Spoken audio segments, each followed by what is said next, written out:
Si estás empezando como analista de datos, seguramente te has enfrentado a este primer obstáculo. ¿Cuál herramientas elegir? ¿Cuáles herramientas debo incluir en mi stack tecnológico puntualmente? Esto puede parecer una tontería, pero los que nos dedicamos a esto y los que hemos pasado por ese momento sabemos que se puede volver realmente una bola de nieve, un problema realmente gigante. ¿Por qué? Porque si miramos el abanico de posibilidades de herramientas de análisis de datos que existen, podemos fácilmente deducir que nos tomaría quizás unos cuantos meses mínimo en entender solamente para qué funcionan todas y cada una de esas herramientas. Por eso este video es tan importante, porque yo te voy a facilitar ese trabajo y te voy a ahorrar ese tiempo de entender todas y cada una de esas herramientas. ¿Sí? ¿Por qué? Yo te voy a dar dos claves en este video. La primera es cuáles son las herramientas más importantes para conseguir ese primer empleo como analista de datos en Alemania. Y lo segundo, te voy a dar la estrategia que yo utilizo para descubrir esas herramientas para que tú lo puedas hacer por ti mismo, probar con tus propias herramientas, testear las herramientas con las que tú tienes dudas y además adaptarlo a esos mercados en los que tú pretendes adentrarte. Esa es la clave de este video. Generalmente cuando empezamos como analista de datos, la primera recomendación que recibimos es, en cuanto a herramientas, es empieza con la que sea, pero empieza rápido y dale para adelante. Es un buen consejo, yo considero que es un buen consejo porque a la final tienes que empezar. Empieza con la que ya conoces, con la que te sientas más cómodo, con la que tengas más feeling, etcétera. ¿Sí? Está bien. Sin embargo, hay cierta limitación o hay una limitación muy grande. No debes empezar con alguna y quedarte allí, volver y pasar el tiempo. Para mí deberías testear, jugar con esa herramienta 1 o 2 semanas máximo. ¿Sí? ¿Por qué?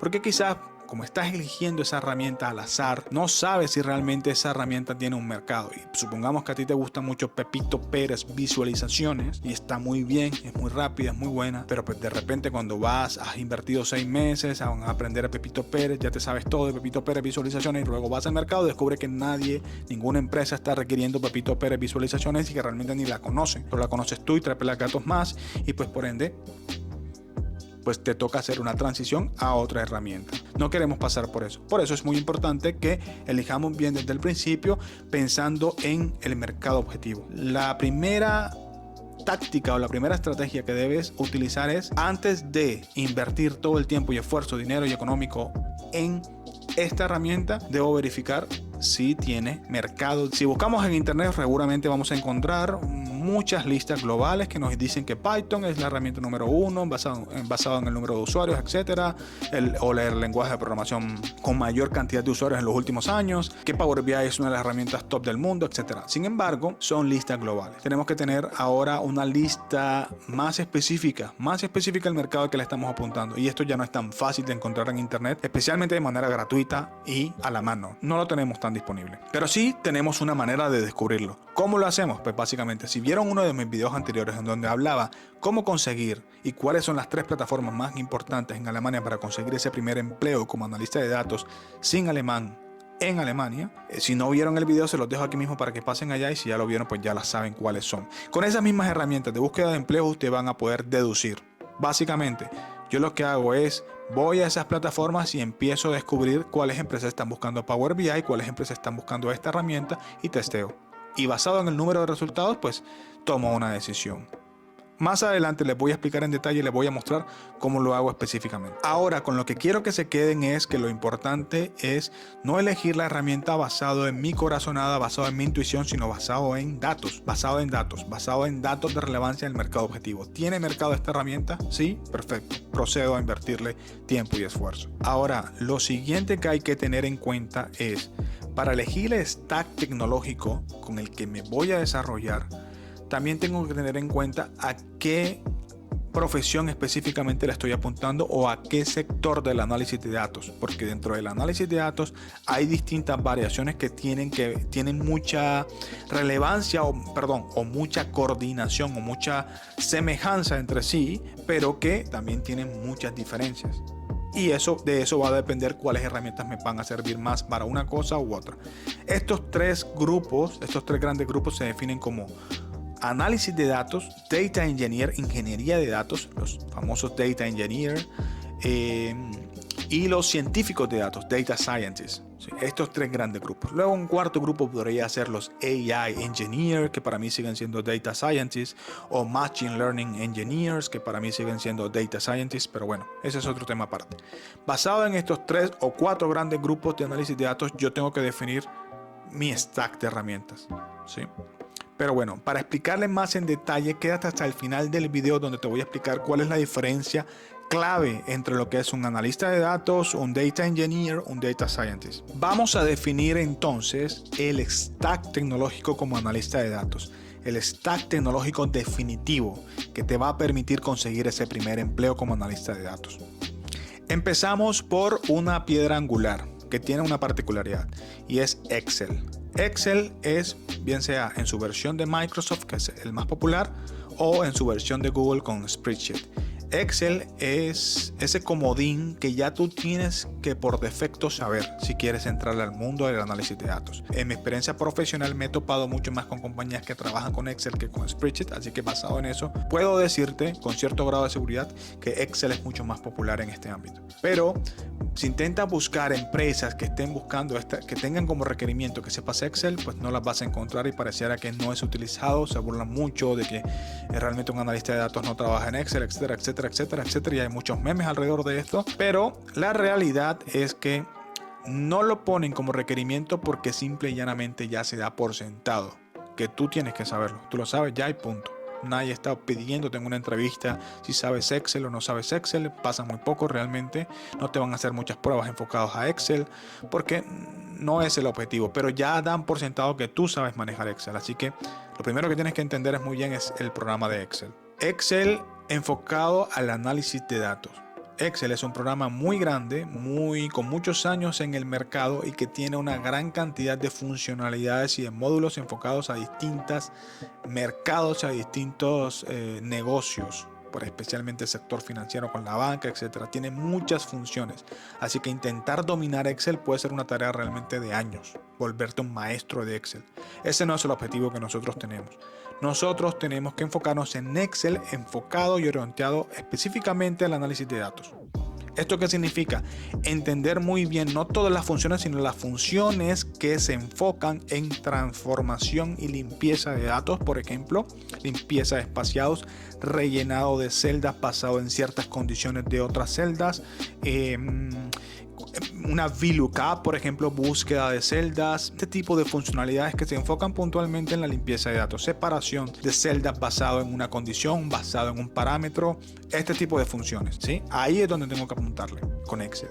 Y lo segundo es las dos extensiones.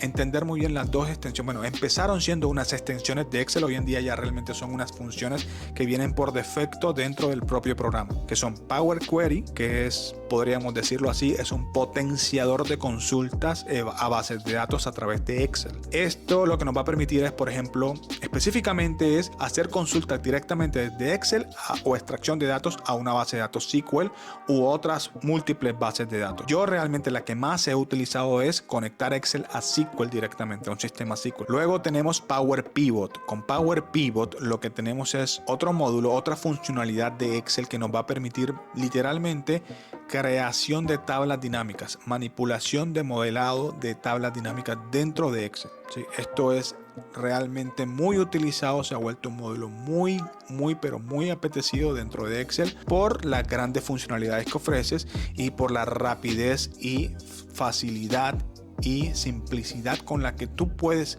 crear tablas dinámicas dentro de Excel y crear inclusive dashboard, análisis de datos y dashboard dentro de Excel utilizando Power Pivot, pivoteando tablas dentro de Excel y pues obteniendo resultados realmente muy profesionales que no tienen realmente nada que envidiarle a Power BI, por ejemplo, en cuanto al tema de visualizaciones y análisis de datos. Hay que tener en cuenta que Excel tiene también sus limitaciones en cuanto al número de datos que estás manipulando. Excel, después de una cierta cantidad de filas de datos y de columnas de datos, va a empezar a pegarse, a congelarse, a craquearse. ¿Por qué? Porque no va a soportar una mayor cantidad de manipulación de datos. Ahí es cuando quizás necesitemos otra herramienta más avanzada que también termina haciendo lo mismo que hace Excel, pero pues a una mayor escala. La segunda herramienta es el famoso SQL o SQL,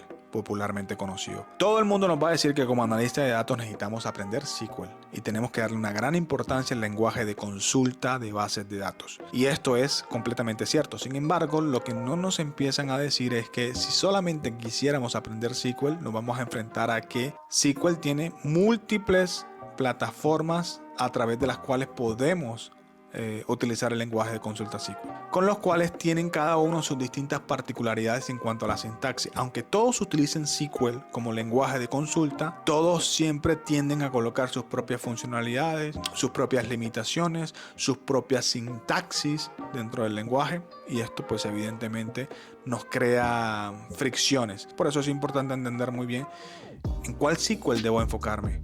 Debo enfocarme quizás en MySQL, o debo enfocarme en el de Oracle, que es muy popular en Europa, Oracle SQL Developer se llama, o debo enfocarme quizás en el de Microsoft SQL Server, o quizás debo enfocarme en PostgreSQL, por ejemplo. Y ya solo aquí estoy mencionando los que yo he manejado y con los que yo conozco. Luego de aquí la lista puede extenderse muchísimo más. Hay muchos más.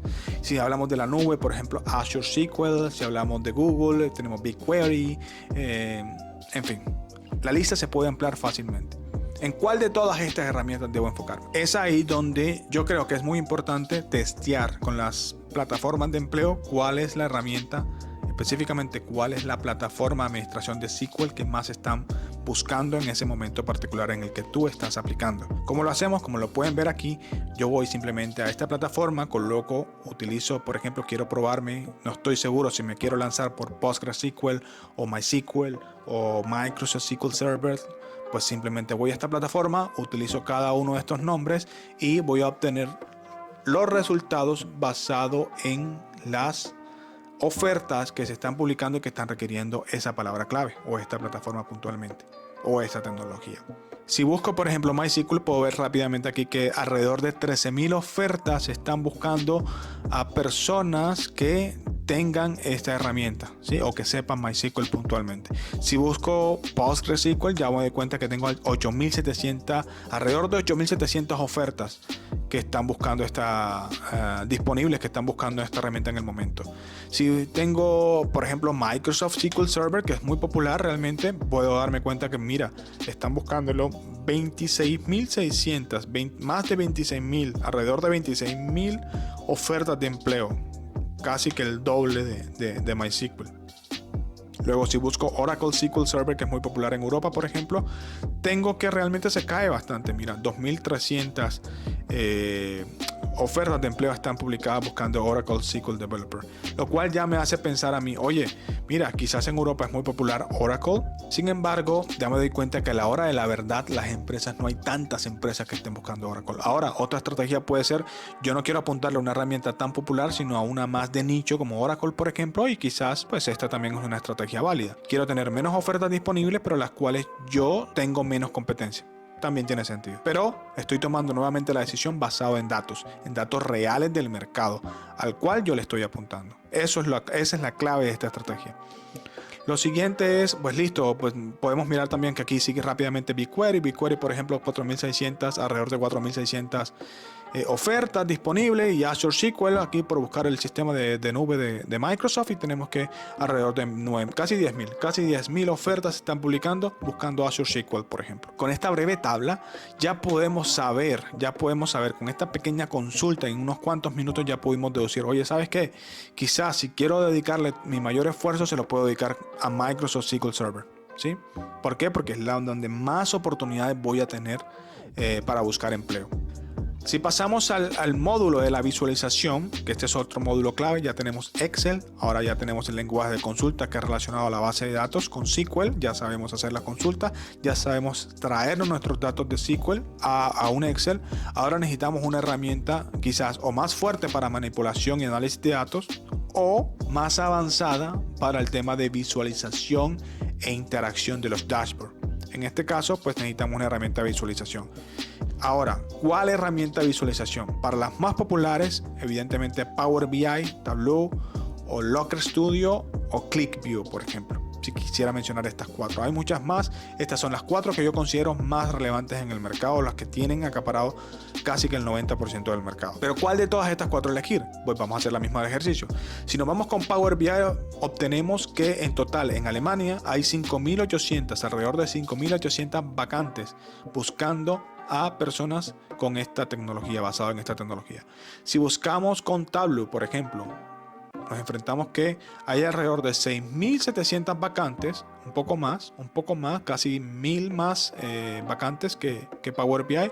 Por ende, ya pudiéramos por aquí empezar a pensar en cuál herramienta enfocarnos específicamente. Ahora, si miramos Looker Studio, aquí vemos que, por ejemplo, cae bastante, ¿no? Looker, a pesar de ser un sistema de Google bastante grande también, vemos que mira, no hay tantas vacantes, hay 8 vacantes. Por eso yo, por ejemplo, en Looker Studio nunca me he enfocado. He trabajado 2 dashboards a 2 clientes puntualmente, pero en 2 ocasiones muy particulares. Realmente Looker Studio no tiene tanto mercado, o lo tendrá, pero no sé, para mí sigue siendo de nicho. Y por último miramos ClickView, que también es bastante conocido. Podemos ver que tenemos alrededor de casi 4.000 vacantes que están buscando esta herramienta. Ahora, también podemos empezar a pensar en este caso, oye, ya sé que Microsoft SQL Server, por ejemplo, que es de Microsoft, es la que más mercado tiene, y cuando hablamos de visualización quizás va a integrar mejor con Power BI, que sigue siendo de Microsoft, pero también tiene un mercado amplio.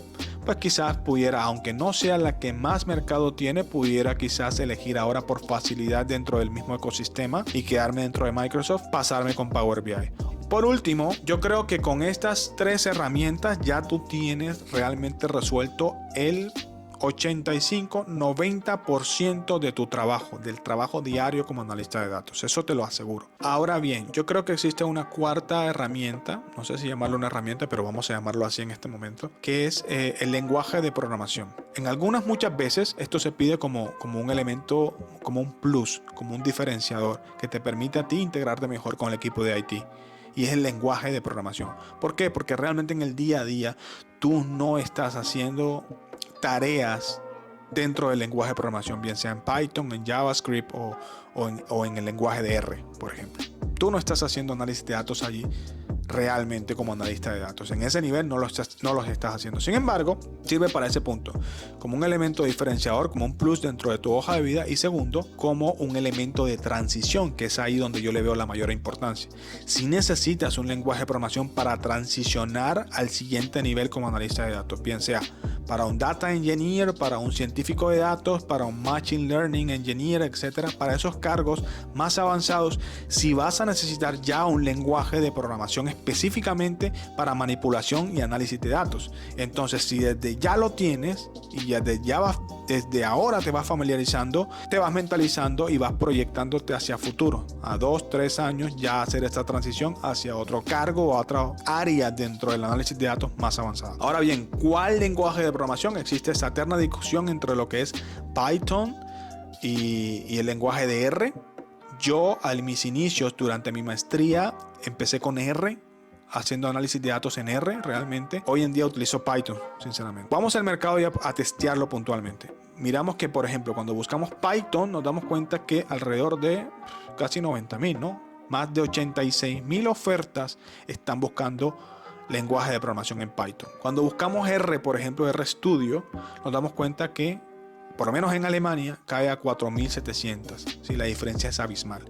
Por eso, Python sería mi recomendación para añadas esa 4ª herramienta. Ahora, si estás interesado en encontrar un empleo como analista de datos en Alemania sin alemán, con el idioma inglés nada más, te recomiendo que mires uno de mis videos anteriores, que te lo voy a dejar por aquí, en el que te hablo y te explico una metodología muy útil y muy eficaz para encontrar ofertas laborales, para recibir ofertas laborales, aplicando precisamente esa metodología que yo utilicé para finalmente recibir 3 ofertas y estar en el empleo en el que estoy actualmente. Si llegaste hasta aquí, como lo prometido es deuda, debo ahora te voy a explicar la diferencia fundamental entre los tres grupos de analistas de datos. Incluso voy a mencionar un poco sobre el cuarto grupo, que yo todavía no lo veo tan claro, pero lo voy a mencionar porque sé que está en tendencia. Antes de eso, te invito a que te suscribas a este canal, porque si llegaste hasta aquí es porque estás interesado en este tema y voy a seguir publicando contenido relacionado al análisis de datos en Alemania,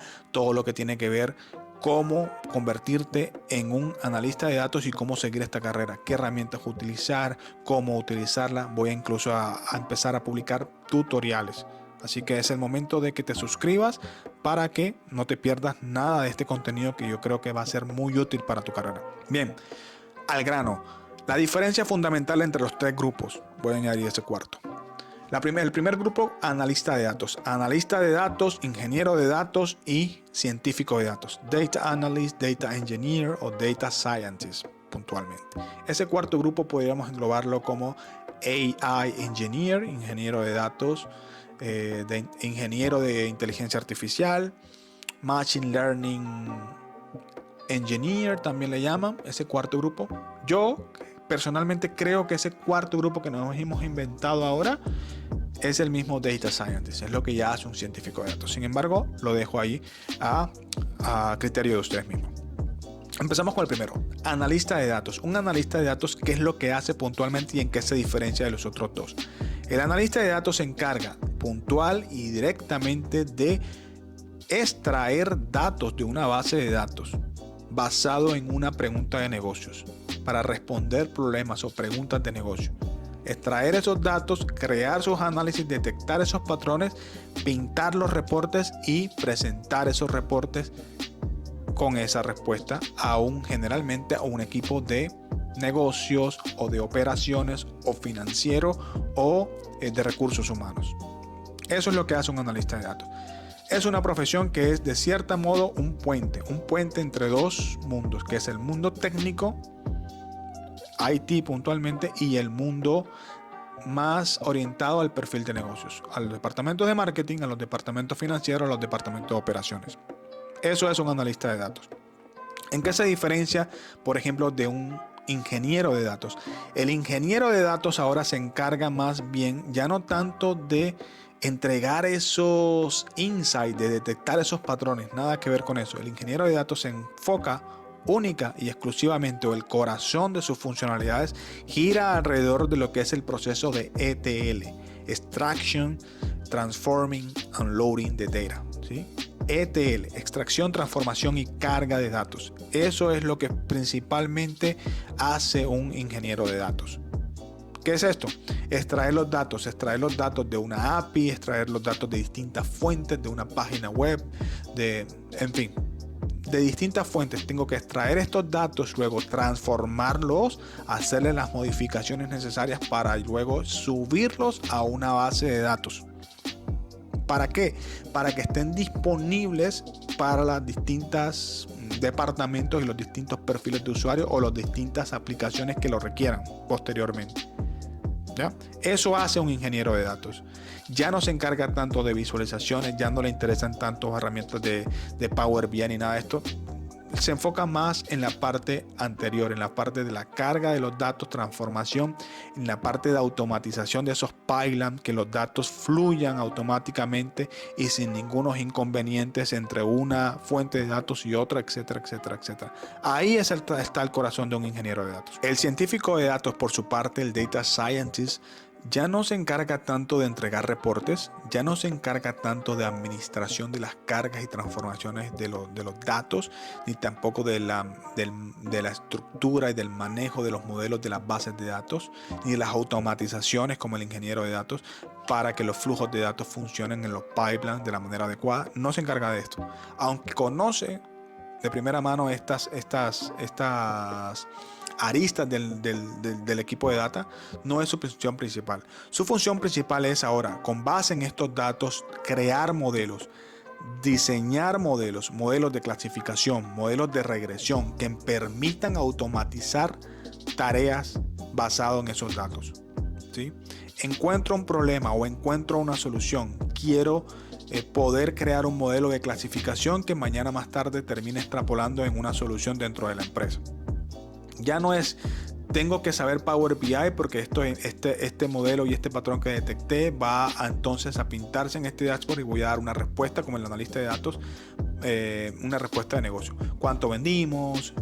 ¿Quién vendió? ¿Cuántos vendieron? ¿En qué regiones vendimos? O cuánto tráfico obtuvimos, etcétera. Este tipo de respuestas que está respondiendo un analista de datos, el científico de datos, no es su objetivo principal. Su objetivo principal es más bien de crear modelos como un modelo, por ejemplo, de regresión o un modelo de clasificación. En el caso de Netflix, por ejemplo, un científico de datos ha creado un modelo de clasificación, el cual, basado en los datos de comportamiento de los usuarios en la plataforma, define qué tipo de contenido se le muestra a continuación a cada uno de estos usuarios. Eso es basado en un modelo de clasificación. En el próximo video vamos a ir al grano con un tutorial muy específico enfocado en análisis de datos en Excel. ¿Qué es lo que realmente yo utilizo en mi día a día dentro de Excel como analista de datos? ¿Y qué es lo que realmente vas a necesitar aprender? Así que suscríbete ahora mismo y ponte enseguida en marcha con el siguiente video.